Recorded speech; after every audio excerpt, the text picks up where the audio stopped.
And welcome to the SmackDown Preview. I'm Adam Wilbourn from WhatCulture. I got played to look at tonight's episode of Friday Night SmackDown. But before we get into it, if you're a fan of this sort of thing, make sure you subscribe to WhatCulture Wrestling on Apple Podcasts, Spotify, Amazon Music, and YouTube, where we do daily wrestling podcasts where we not only review SmackDown, but also the show formerly known as NXT TP. Oppo! Ready to be done. Collision, pay-per-views, premium live events. We have interviews, roundtable discussions, and a round of the week completes with a very good quiz, of course, on WrestleCulture. As I said, they're joined by Michael Hamflett to look ahead to tonight's episode of Friday Night SmackDown.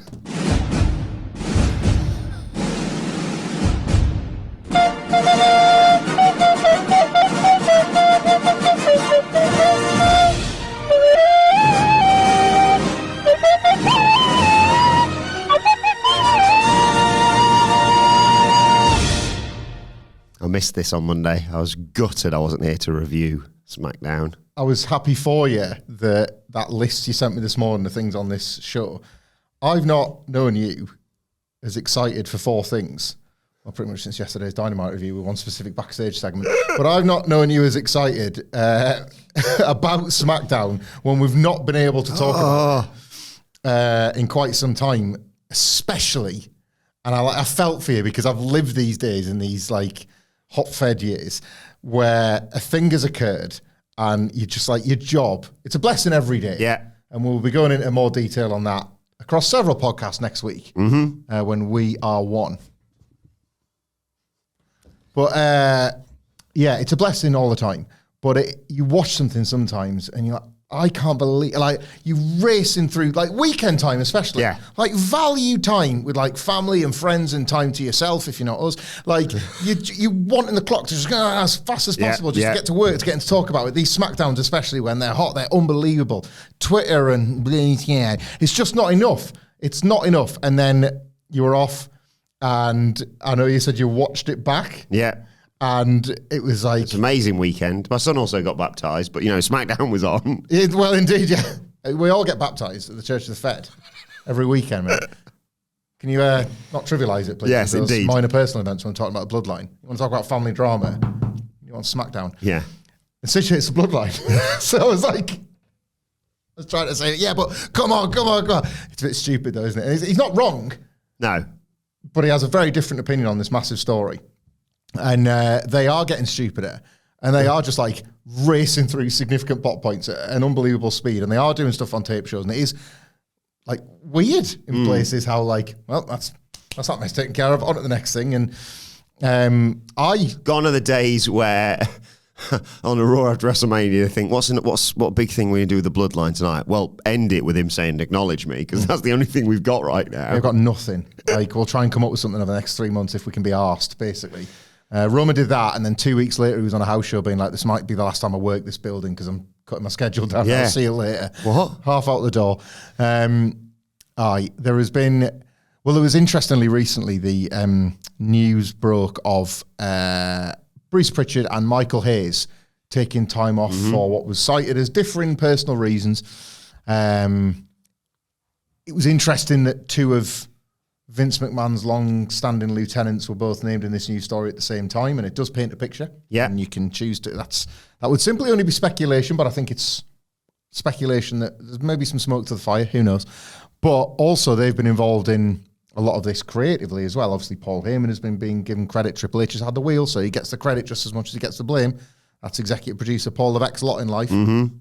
But it does feel like this has been handled differently to every other era of the Bloodline. And you can look at the performers themselves who might have different feelings and different things they want to get across in the story.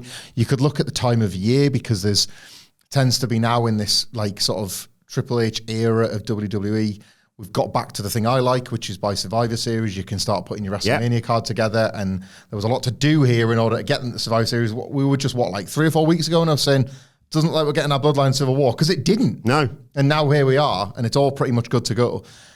And to the point where they're adding fifth men, which we'll get into. And I still think my conspiracy holds weight, that The Rock can and will do whatever the hell he wants from January, because he remains at large and unpredictable as always.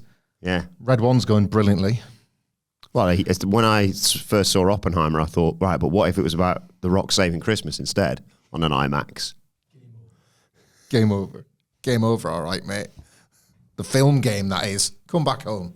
We will never. You're a bit of a film buff now, aren't you? I've seen Clint Eastwood stuff. I have been known for going to the cinema once on my own in the last 7 days. Yeah, went to see Juror number 2. My new... Good sequel? You're a piece of trash. I got a Monzo card that had... Ooh, fancy day! That's right. I upgraded, right? I'm not paid to promote this, but they sent me a message. The Macho Monzo. They sent me a message being like, "Want to upgrade to our like £7 a month account?" I was like, "No, I don't. I'm not going to pay for my banking. One free cinema ticket a month and free Greg's every week." I think you know your audience, Mr. Monzo. So I have now since been to... I've got 6 Monzo cards. Yeah, just with Greg's. I'm just a man with cards. Greg's cards, Monzo cards. I just work out like how many stamps I've got on each. Call me Mr. M. Hamflett. Oh, Mr. Monzo. I want you because I'm Mr. Greg's. So I go in and I get my coffee a week. That's 4 coffees a month. That's £8. You do the math. Yeah. So I'm up already. You're robbing him, yeah. I'm a quid up on a bank. Who beats the banks these days? I'll tell you, me, right? So yeah, I had my View cinema ticket for nothing. And the only thing that was on in the time that I could get a train home was Juror number 2. So it's like, yeah, sod it, I'll just go and see that. Knew nothing about it. Then you and... this is incredible, by the way. I think, Nicholas, you were there for this conversation too. You and Patterson of WhatCulture inadvertently... Passionate film buff. Hugely, right? Yeah. Inadvertently, one by one, ruined the experience before I got to the cinema with things that he just assumed was putting it over. Yes. Understandably so, right? You've just gone, oh, that one, that'll have to do. Know nothing about it, but it sounds fine. I thought, like, courtroom drama, I did not wish to be challenged particularly. No. It's, like, I didn't look at the runtime, but I just looked at the end time and made sure I could get a train. Yeah. All looked well. And I was like, oh, yeah, I went to see that. I loved it. I was like, great.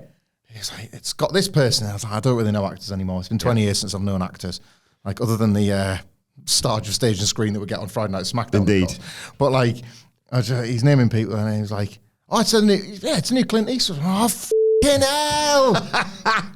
Clint Eastwood makes very serious, very, like, they're laden with his own beliefs, and he kind of, like, he's not the most subtle with it. It's very, you feel the author's hand, I think, with Clint Eastwood. And then, like, it's like in Toni Collette's, and I was like, oh, in hell. Toni Collette's a phenomenal actor, but she doesn't tend to take light work on. No. Like, if she's like, whether it be like a sort of a matriarchal figure, or she's like a put upon downtrodden woman, and there's not many better that like sort of discuss like basically the plight of being a woman sometimes in a man's world and the unfairness of it all. Toni Collette is one of the very, very best at getting that sort of messaging over the line. But I was just like... Oh, yeah, I was trying to remember what I've seen her in. Yeah, Little Miss Sunshine. Little Miss Sunshine. We need to talk about Kevin. I know her. I'm not going to watch it, but I know Hereditary, obviously, is... Yeah, she was in Muriel's Wedding. Knives Out. Yeah. I'm just reading the thing here, to be fair. Adds gravitas out the ass. Yeah, if you look at a picture, you're like, oh, yeah, I've seen her. She's great. Yeah, but I was just like, these are the one things I didn't want to happen. Mm-hmm. Aussie, too. And, well, that's the problem, you see, because in a lot of her films, she's a bit of a loner type. Yeah. She hasn't... So in her own words, you might say, she's got no mates. Yeah. That's right. Hi, Tony, if you're watching. Yeah, hi, Tony. Yeah. Never misses a SmackDown preview, apparently. Hope you enjoyed that bit. As you know, as a regular viewer, we don't do bits. Yeah. So, that one. Just a special one. Hi. So I was not in a great mood after the multiple things that Ewan was trying to get me excited about for, and then was blown away. Was genuinely wowed by Clint Eastwood's ability to tell a nice, tight, compact story. There was a little bit of his America is screwing around too much commentary throughout it, but only enough to make the film better. The kind of ambiguity to an ending that I like, which is ambiguous, but you know, like you want sometimes I was like, when it's a simple story being told simply, I would like a simple conclusion too. I think sometimes there's a non-ending for non-ending sake. Yeah. This wasn't that. Like, it was just a nice courtroom thriller. Would absolutely recommend it. I don't think you need to have a particular like taste in a specific type of genre or film to enjoy it. strong acting performances by a guy that for the entire duration of the film I thought was Plop from The Office and was in fact actually Boy from About a Boy.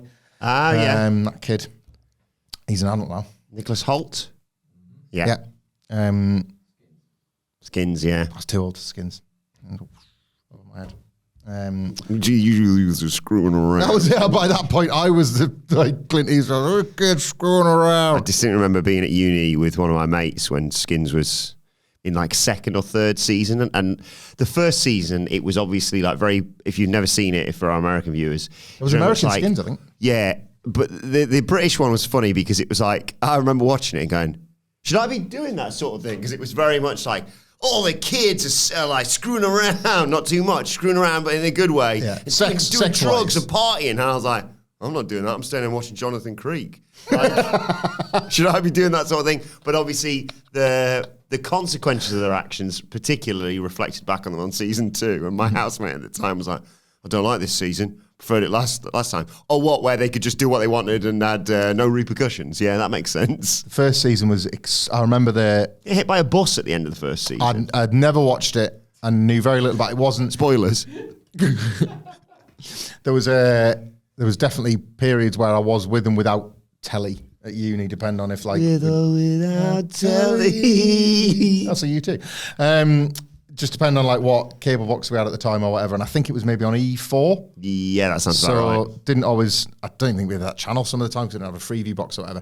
But I remember the trailers, and I remember there was one specific trailer that I think was soundtracked by "Standing in the Way of Control" by Gossip.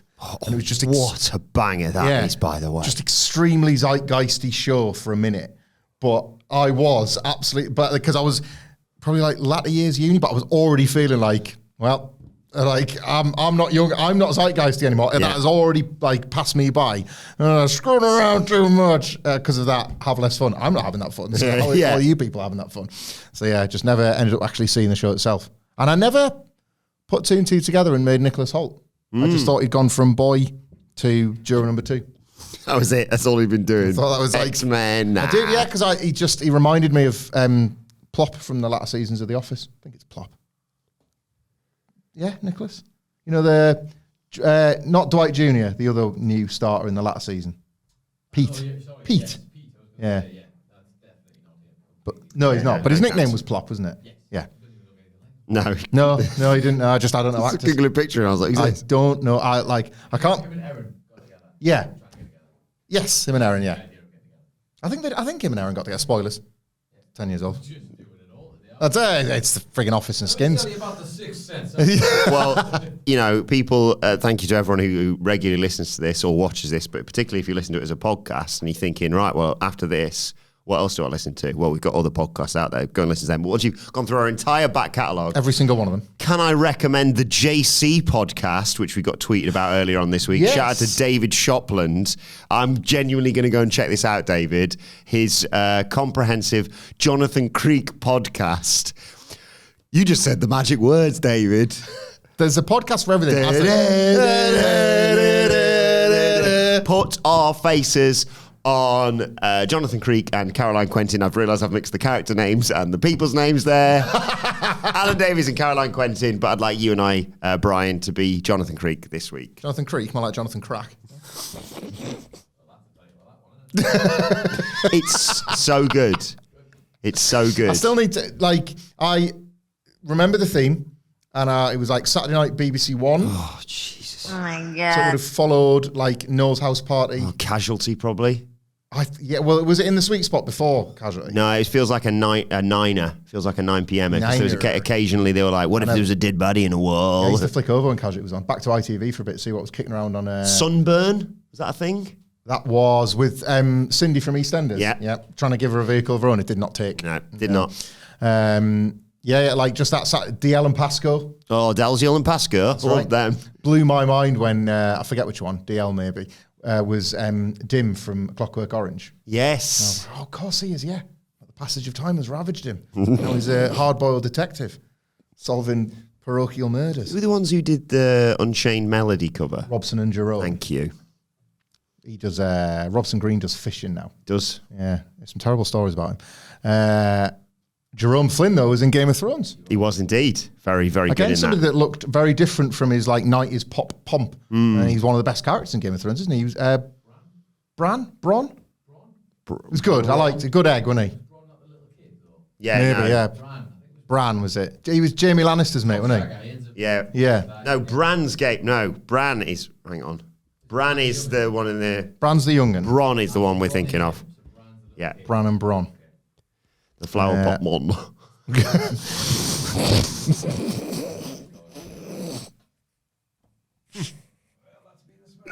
Bran and Bronn, the flower pot man. I was going to say something else about Saturday nights and BBC. Jamaican offshoot. That's doing it really. Pie in the Sky. Oh no, I don't remember that It one. had your man. What was the? Oh, is that no? That's not the one I'm thinking of with your old bloke looking up at stars. That was Eye in the Sky or something, wasn't it?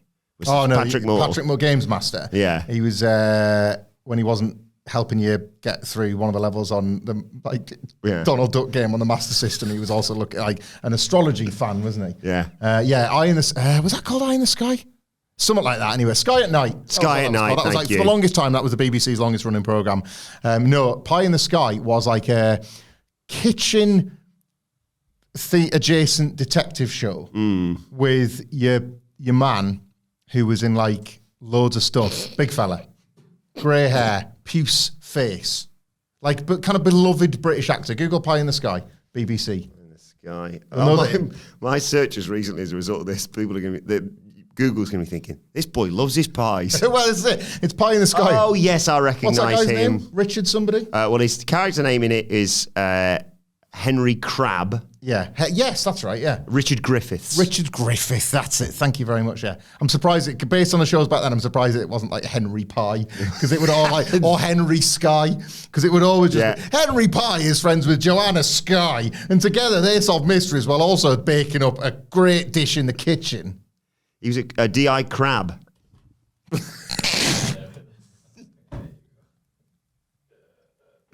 A crab solving mysteries. He solves his mysteries, but sometimes he takes a sideways step. Get me D.I. Crab. Get your claws into this one, D.I.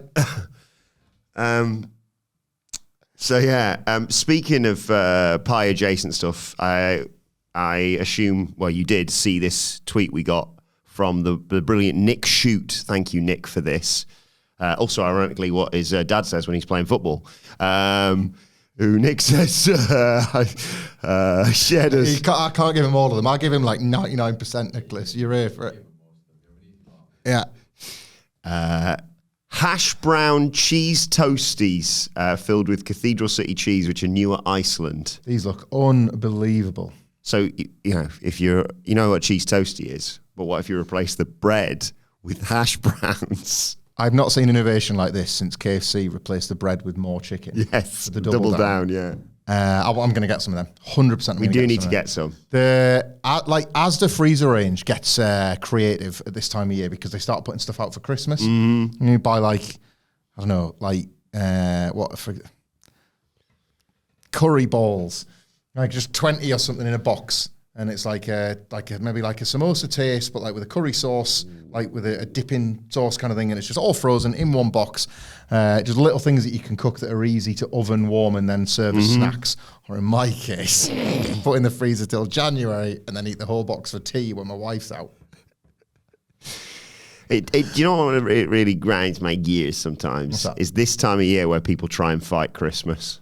When people are like, oh, we're doing Christmas stuff already. Yeah, because we've got nothing else. I don't fight it. I just hate it. Yeah, I don't mind you hating it. It's that if you don't like Christmas, I disagree with you, but I don't. But it's the people. I don't even hate it. I It's just the don't people like who it, are like, we're not doing Christmas stuff already, are we? Why not? You see how depressing it is. What else you got? Yeah, we ain't got Thanksgiving. Well, the thing is, if we had Thanksgiving, I'd be all in for that. If Sidgwick was here right now, he'd be already rolling his eyes in the back of his head like the dead man for what I'm about to say. But He'd be excited to get onto the Bloodline chat, probably. I would imagine. As I imagine our viewers and listeners are, but tough tits, baby. The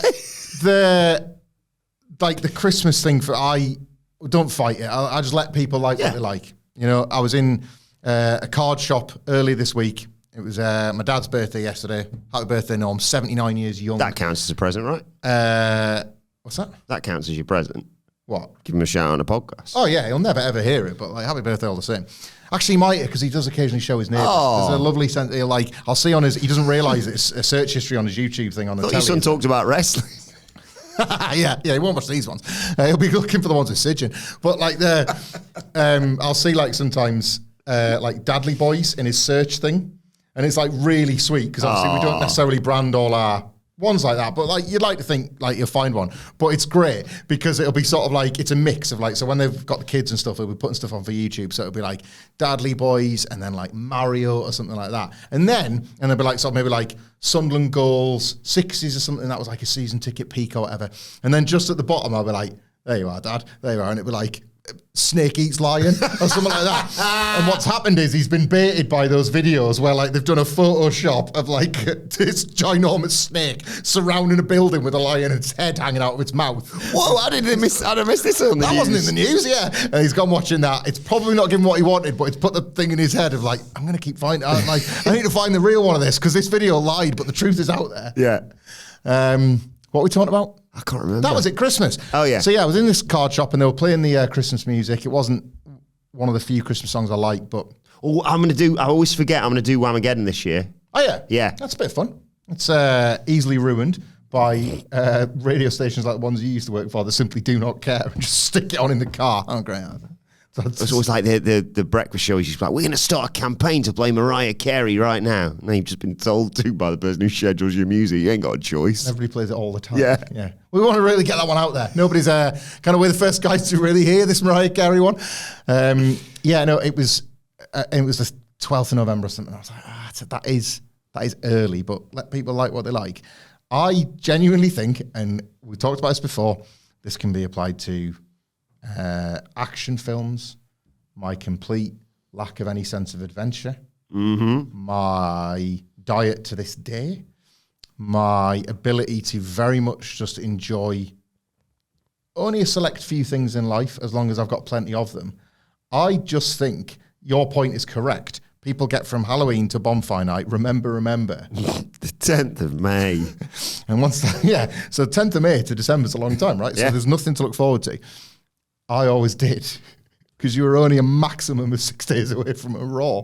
It's like, Oh, my God. it was like, I honestly believe that the churn of the World Wrestling Federation / World Wrestling Entertainment has always meant there's always something on the horizon, and it's just taken away my need for like big. I still get really excited about like gigs I've got coming up or like things on that. Like I kind of live by like what's the next thing on the calendar. Big family events. I kind of live by what's the next thing on the calendar, but like, so I get that, but it's never the grand public events. I don't feel much for any of them really. Like my kids are starting to tire a little bit of Halloween. I couldn't be happier about it because that was a ball ache for years. One of them doesn't even like fireworks. That's bonfires out. Like the other one I have to take to like the big Christmas lights switch on, and then he ends up getting a tenner out of me for one of them toys that breaks on the way home. But like, like sort of those big gatherings. I don't like how you have to have like, there's, awkward family dynamics and politics if you need to work out who's going where for Christmas and how you fit. It's already started. It's just like everyone around. Like the two good things about the pandemic was AEW Dynamite and no fights before Christmas because nobody could go anywhere. I cannot imagine how awful it must have been for the people that like really, really value that day and miss their family. Like my ultimate sympathies to people that had to have like Christmases without their loved ones and closest and nearest and dearest. But like that year, that like September twisting in my stomach of like, oh God, now we've got to somehow spin the plates of the multiple different family members that need catering to. Just out. Like, well, we'll just, look, it's just going to be safer that we all just park ourselves at home this year and see where we're at next year. A genuine weight off, like earnestly here, a genuine weight off my shoulders to just not have those chats. Like that was I probably cut down on like 25% of the total cumulative rows that me and my wife have in 2020. And it's all right because we made up for them in the early part of the pandemic when we were half close to killing each other. But like this time of year is like what you look forward to. Well, I look forward to the dark mornings and evenings because I quite like, it's just easier on the eyes in the morning. I quite like there's a certain warmth. There's a certain warmth to the cold temperatures at night. I love talked about this before. I love the feeling of like getting out of the rain or wind or cold into a place. Oh, yeah. Like a pub or a coffee shop or a train seat. A pub. Yeah, a pub. Like, there are things I like about this time of year that traditionally a lot of people might not enjoy, like the weather and the dark nights and stuff. But yeah, I do associate this year with like, well, time to think of the ways I can get out of the conversation about Christmas I've got to have with my better half and various extended family members. Well, for fans of the Bloodline, you could say Christmas has come early because the original Bloodline has reunited. Timestamp for people on here because here comes some wrestle chat. We have seen speculation. I'm intrigued by knowing who the Bloodline's fifth man is, and that works both ways because this started obviously with the bad version of the Bloodline and Solo Sikoa doing brilliant stuff. Very. Ooh, yes, that's going to get. Oh, he's not going to go Raw team, fair enough. But like, it was the catalyst, the kid list for that was not Jay White. It was him thinking he had Sammy as his newest member on his team. Now, is it a Hikuleo? Is it a Rock? Is it Seth on the other side of things, or Bran Breaker? I had a lot of fun speculating on this with Andy on our Q&A this week. That's what they want ultimately. If you've got two mystery partners and a story that has already sort of on at least a secondary level involved a bunch of other characters at least once before, which of course this one has now, it opens you up to bigger picture speculation for someone like a Seth Rollins and what that could mean, not just for this match, but for what he's going to do next. As much as it does, like, right now, little things, interesting things to pick at, like a Bron Breakker that's had this amazing face-off with Jacob Fatu, but as somebody that's gone out there and said, my family kicked your family's ass. So, like, whichever side he picks, there's always that tension. Yeah. You know, there's like a mutual respect with Jey Uso, but is there because he kind of was a bit treacherous in how he went about getting the IC title back, all that sort of stuff. So that's one of the reasons that's made this whole thing as fun as it has been so far. Is that the way you bring back Paul Heyman, as Andy suggested on our Q&A? Feels that way, doesn't it? Like, I think Paul Heyman... Everyone for the last few months has had that same feeling that Paul Heyman is going to be seen as a necessary figure by Roman Reigns, only to turn on him and the Bloodline. Eventually, he's getting his head turned yet again by a younger, more exciting prospect. Yeah. And it could even be with the reveal of the fifth man for the heels, because if it is, I suppose, when I thought of Hikuleo and The Rock, I kind of unfairly put Hikuleo through the floor. But like a lot of wrestlers would be through the floor compared to The Rock. But let's take those two because they're already bound to the sort of family, that big graphic that The Rock threw up in Vegas. Either of them being the fifth man obviously just makes sense because they just bring family members. This is Solo now. He just finds a family member. And even if previously they've kind of explored a law where it's never let Jacob Fatu into any of this, don't invite the Tongans. He's done it anyway. So if it's Hikuleo, they could easily tell a story of he was somebody else we'd said don't, and now you have done. And Paul Heyman looks at that and be like, as far as a wise man goes, I think he's more willing to take risks that Roman Reigns, a man that has lost and has kind of shown a bit of weakness and humility, is no longer willing to do. I'll faller the money. Very good. Yeah. So we're only two and a bit weeks away from Survivor Series. We've got 3 smackers left. So it's potentially with the reveal of a partner is what ultimately sets up a Paul Heyman turn. But I really, really want them to do my fantasy booking, which is that Seth Rollins gets picked, is the difference maker.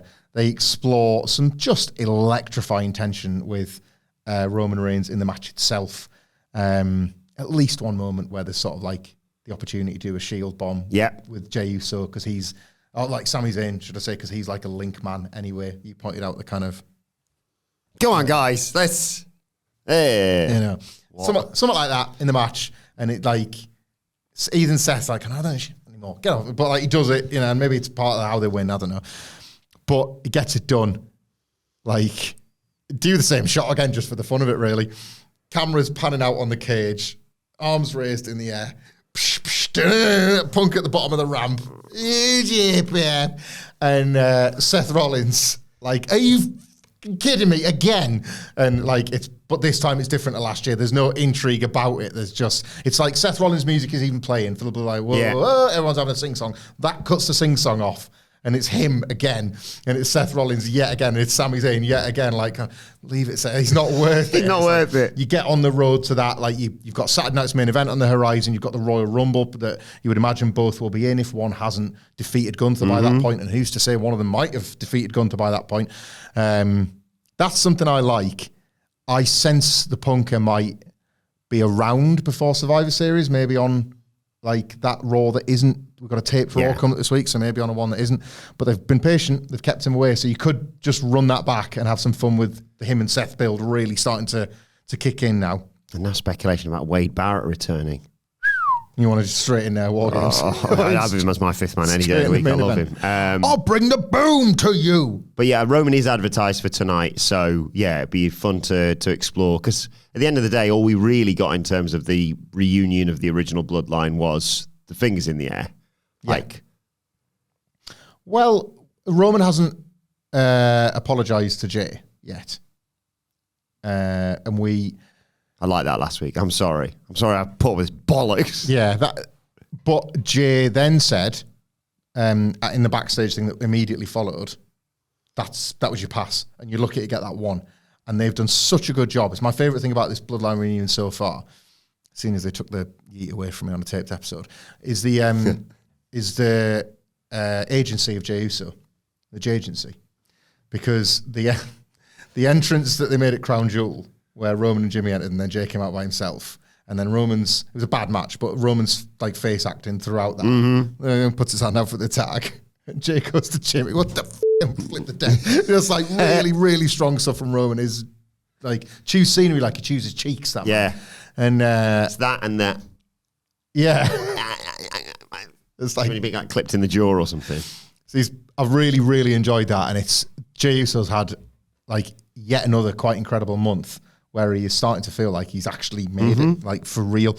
So that little sort of like frostiness between the two of them, I think, is the thing to linger on this week, especially because last week Sammy was so good at straight away rolling back the ears and popping them all. Yeah, I think you love me. See, he's smirking. He loves me. It's like that gave everybody the feeling, didn't it? It was like that when they were having to tell you rather than show you that, like, when Sammy was like, and the four of us get back together, it's magic, man. And it's like, I believe it because that's what the character believes. And then he did that and you were like, I remember it. Yes. I am feeling this. Like, this is true what he's saying. So more of that as they try and tease out this apology. I would, if it's up to me right now, you've got 2 weeks left. And then who knows where everybody scatters to after Survivor Series, because we're going to talk about another wrestler that might have a link to Sami Zayn afterwards, and Seth Rollins. Redo some of the best Bloodline moments if you can. And I would include, like, let's put the Usos in a tag match against the Gorillas of Destiny or something like that. Redo the popcorn bit. Yep. Something like that. Like 100%. Sammy, like, they're watching it first together, and then it cuts to Sammy, and he's like, oh, 1 second, I'll be right back. And I was like, where are you going? He's like, 1 second. He comes, and you just see him walking back, enormous buckets of popcorn. And I was like, oh, all right, then, yeah, okay. Big things also happening in terms of titles on tonight's SmackDown. 2 championship matches to talk about. Let's start with Okawina defending her WWE Women's Championship against Naomi. Yes, they could do a title change here. And I say that only because the War Games match...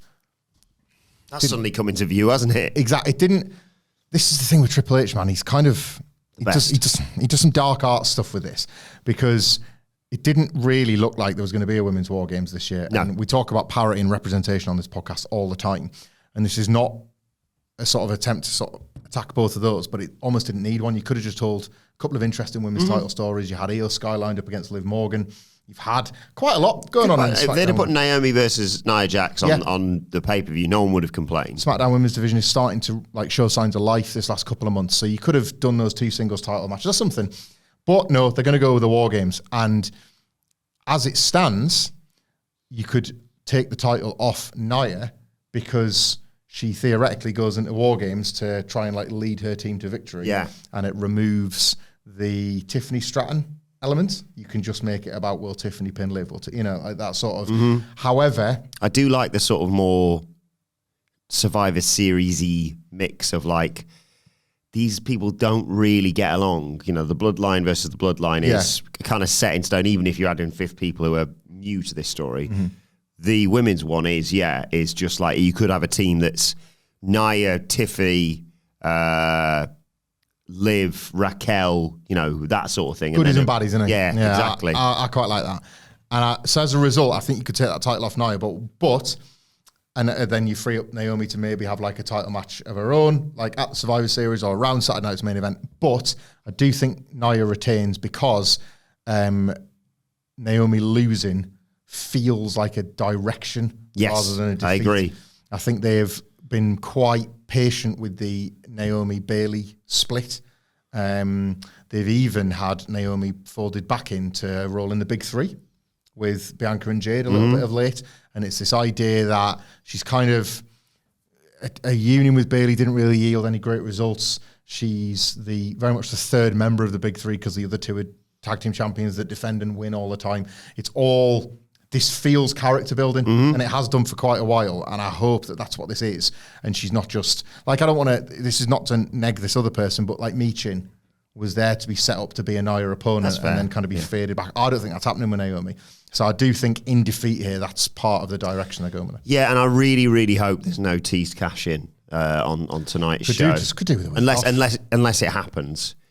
If you're going to tease it, have it happen. I wouldn't have it happen here. I'd have it that she, just for a couple of weeks, tries to make us forget that she's got the briefcase that could be a threat to Nia. So maybe she helps Nia here, or maybe, like you say, all the other people get involved and it's just like the match has a result, but it's like, I mean, there was so much going on the outside, as has been happening recently across Raw and SmackDown, that obviously inevitably will lead to a War Games match.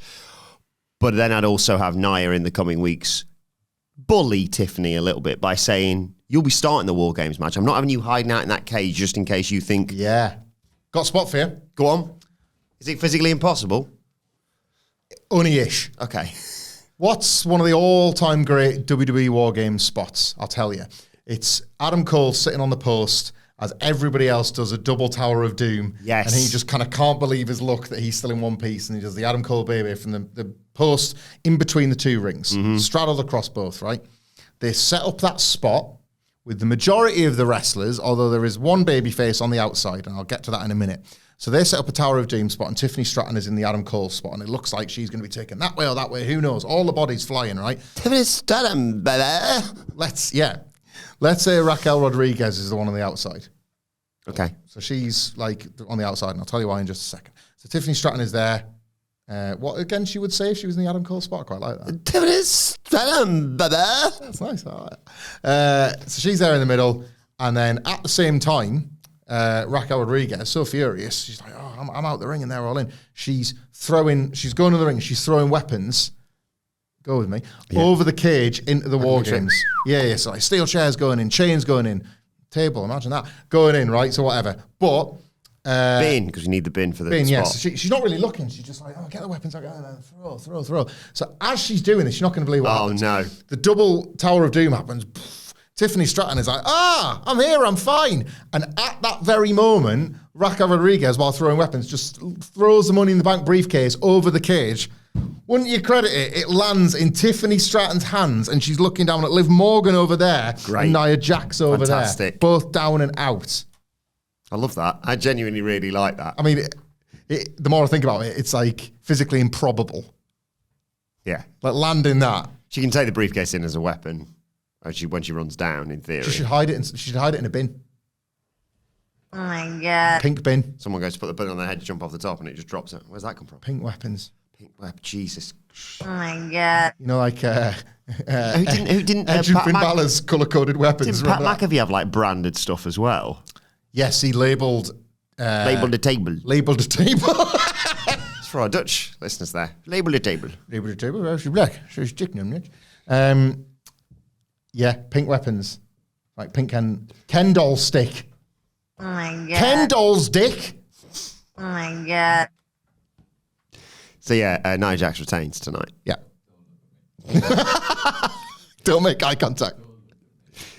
Also, we have the men's tag team titles on the line in a bit of a dream match, to be perfectly honest. The Street Profits challenged the Motor City Machine Guns last week. Love that as a match. Also to factor in, Tommy Ciampa's gone bonkers. Yeah. I really like that development, especially him just kicking, but not that I want to see him lose all the time, but yes, boy! Him just deciding I'll just be pretty deadly by myself, thanks very much. It got absolutely slaughtered. Are you just keeping your fingers crossed that this is a DIY split and maybe they can do like one final fight? One final Christmas beat? Give me a Christmas beat. No. Yeah. The Street Profits are turning, aren't they, as well? Great promo worth going out your way to see from Montez Ford on X after the match was announced. Yeah, Ciampa was raging because the Street Profits had been the one to get the match first. Ciampa seemed angry at the world, but angry at Johnny Gargano that he'd shown a bit too much reverence towards the Guns. So all that is brewing quite nicely, either for the DIY turn or the split. Not sure quite yet which way they're going to go with that, because I would love to see Gargano as a cocky prick heel, but in DIY. Think the way Johnny Gargano. Think Phil's favourite wrestler in Evolve, Johnny Gargano. Yeah. But in DIY. Or he could become a police officer that solves crimes called DIY. Detective Inspector Y. And he asks the all-important question every week. But why? DIY sounds like something we should give to Miller.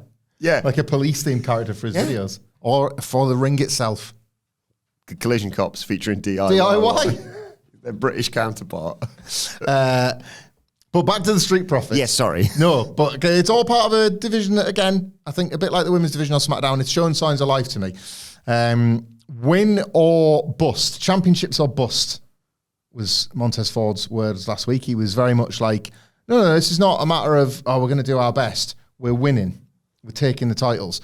He spoke quite passionately about how they've had like one too many false starts and one too many false restarts. It's been was he saying 4 years? It's been a long time, yes. 4 year drought, I think he said, since they've been tag team champions, which sounds right because that would have been the pandemic. So yeah, because then the Usos had that long reign with both sets of titles, didn't they? Had like Arcade Bro had some for a bit. I remember the Usos. Ted's more focused on the sort of April PLE, wasn't he? He liked to shout about that quite a bit. He was a big fan of that. Here's the one for you. Here's something that like almost seems like it can't have happened. Without checking, do you remember, and this is off the top of my dome, so it might be one out, but certainly it's up there. Do you remember the last significant title match on a PLE the Street Profits had? And not what, but who was significant about their bizarre involvement in it? No. I think this was SummerSlam 2022, right? So relatively recently in the grand scheme of things. If I am not mistaken, it was the Street Profits versus the Usos with guest referee Jeff Jarrett. Yes, I'm just seeing this because I'm trying to look on their Wikipedia. Like a month and a half before he debuted in AEW and wrapped the acoustic equalizer around Darby Allin's head, left him in a pool of his own blood. It's a weird time. At Clash at the Castle, the Street Profits teamed with Madcap Moss. Yeah. That was I can't remember that at all. That was the pre-show match, I think. Yeah. Yeah. So, and they didn't win that match, obviously. The Usos were champions by then. So it's been 4 years, I reckon, since they've been champions of any kind. Who took the titles off them in 2021? Do you remember? Oh, God. This is a real toughie for you. So not the Usos. Not the Usos, not Chad Gable and Otis. That was going to be or the next. Mysterios. The next guess as well. Right. I don't even remember. The It's Street Profits went... January 2021. No, you know. Other things are happening. January the 8th, 2021. That was when they last held the titles. On SmackDown, Blank defeated the Street Profits to win the SmackDown Tag Team titles, ending their reign at a recorded 88 days, it says here. Oh, man. I don't think they ever even won the belts, but Happy Corbin and Madcap Moss? No. Too soon. That was 2022, you stupid fat idiot.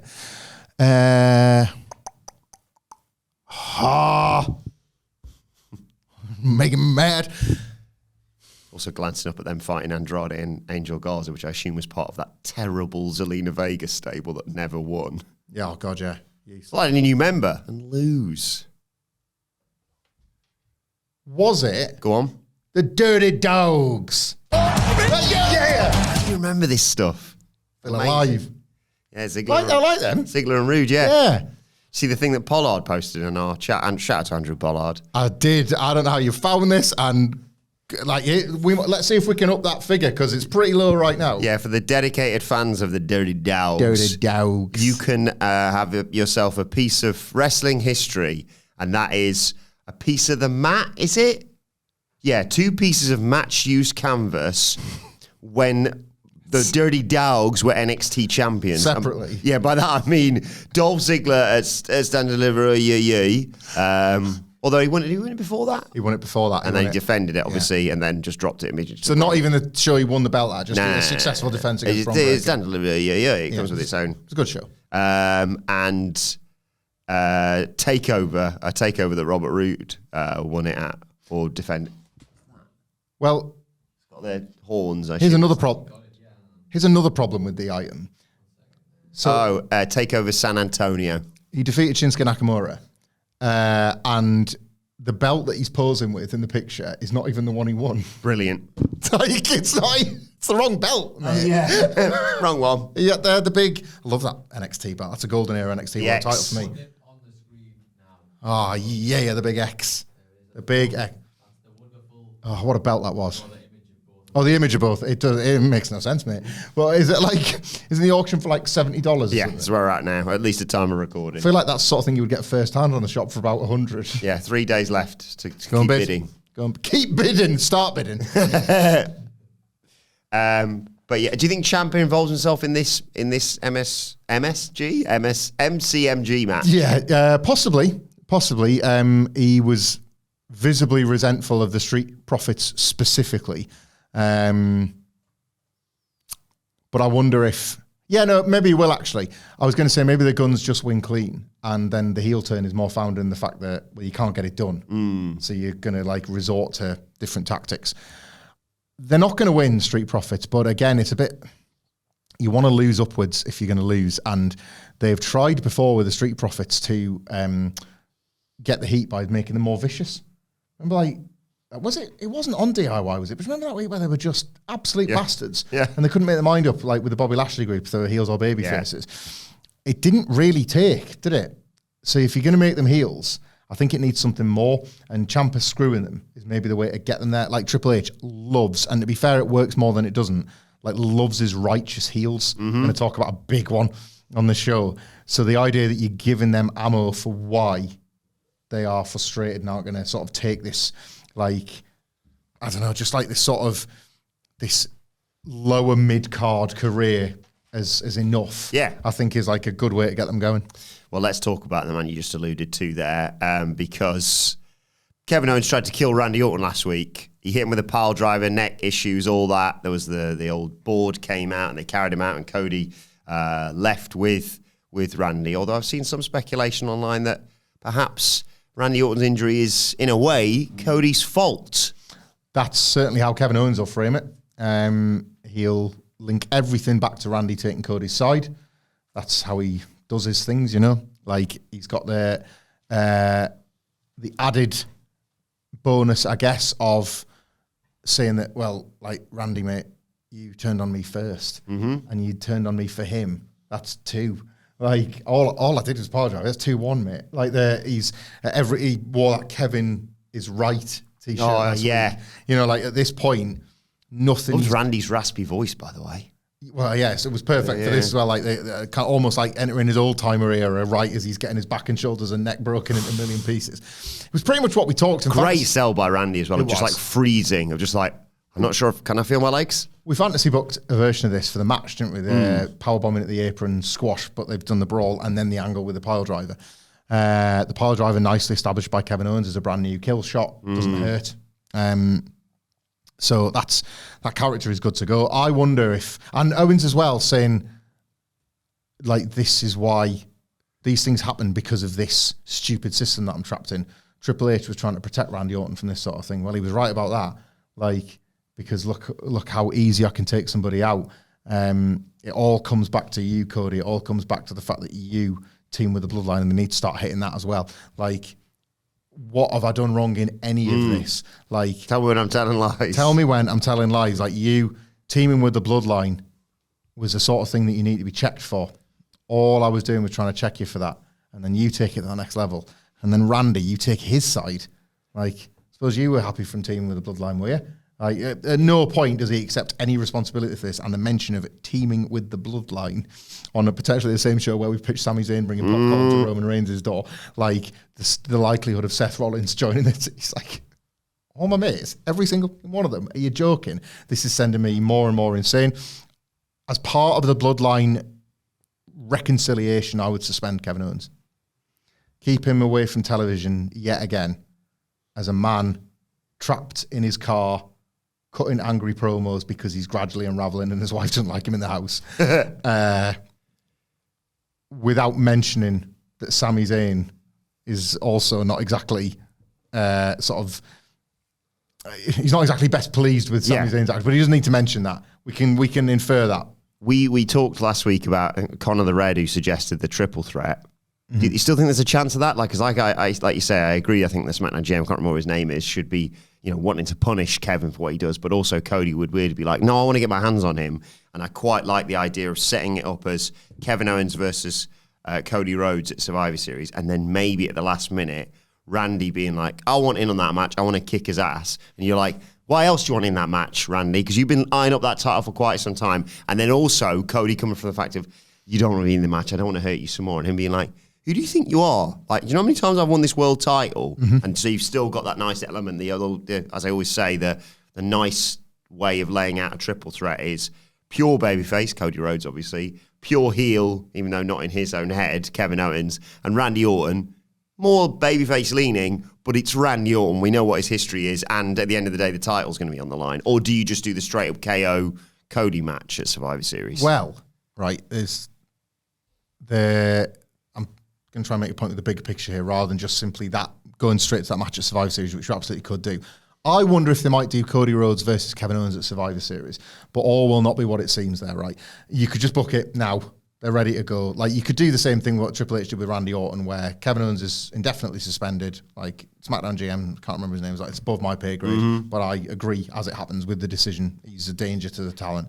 And Cody's like, unsuspend him. I want him at Survivor Series. And he kind of campaigns to the match. And we're like, are you learning nothing from your mate Randy Orton? Like, we've just gone through this rigmarole. You can't have the match. Cody has to fight for the match, whatever.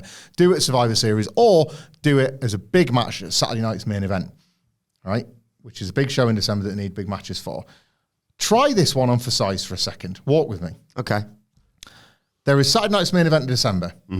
There are 400 Saturday night's main events before WrestleMania. There's an enormous UK and European tour where Raw will go all over the world. Oh my God. We'll be there every night, baby. Every single night we'll be in the just buildings. hoping.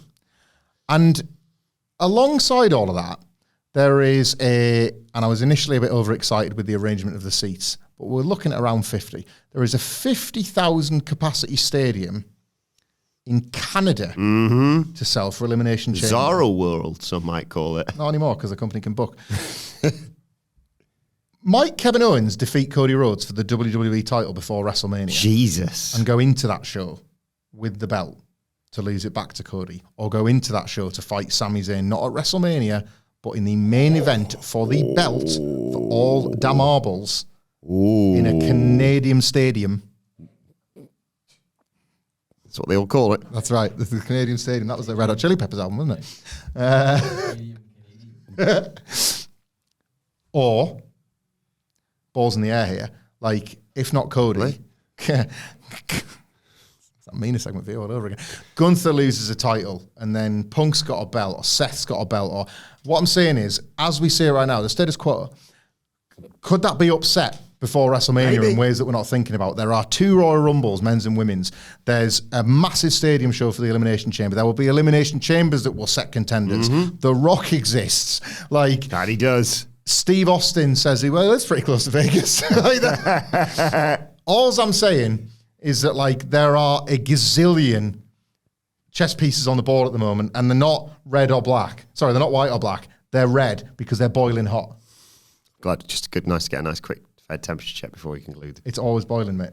I cannot wait. Really excited for Get hyped. tonight's SmackDown. Let us know your Can't believe thoughts all of what I've just said is going to happen on SmackDown tonight. in the comments section or on X at WhatCulture WWE. Watch they can follow both of us. You can follow Michael Hamflett at. Michael Hamflett. It's a lot better for my health when you're here to do that. You can follow me at Adam Wilbourn. saw that, yeah. Follow us all at WhatCulture WWE. And make sure you subscribe to WhatCulture Wrestling, wherever you get your podcasts from, for daily wrestling podcasts.